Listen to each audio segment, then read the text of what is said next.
বিশ্ব রাজনীতির উত্তপ্ত মঞ্চে একটি গুরুত্বপূর্ণ বাঁক এসেছে।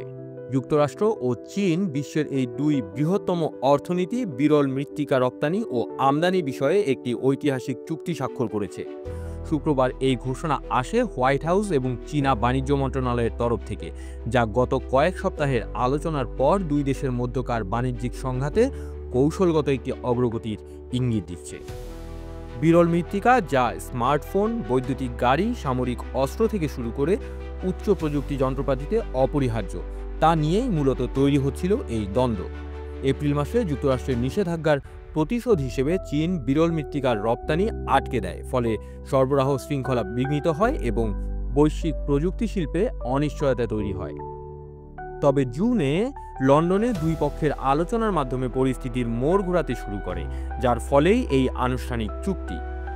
চুক্তির শর্ত অনুযায়ী আইনগতভাবে নির্ধারিত নিয়ম মেনে চীন মার্কিন যুক্তরাষ্ট্রের বিরল মৃত্তিকা রপ্তানি করতে পারবে।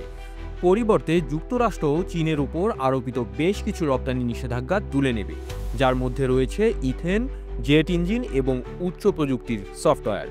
এমনকি ট্রাম্প প্রশাসন চীনা শিক্ষার্থীদের ভিসা নিষেধাজ্ঞা প্রত্যাহারের কথাও বিবেচনা করছে। তবে বিষয়টি এখনও পুরোপুরি নিষ্পত্তি হয়নি।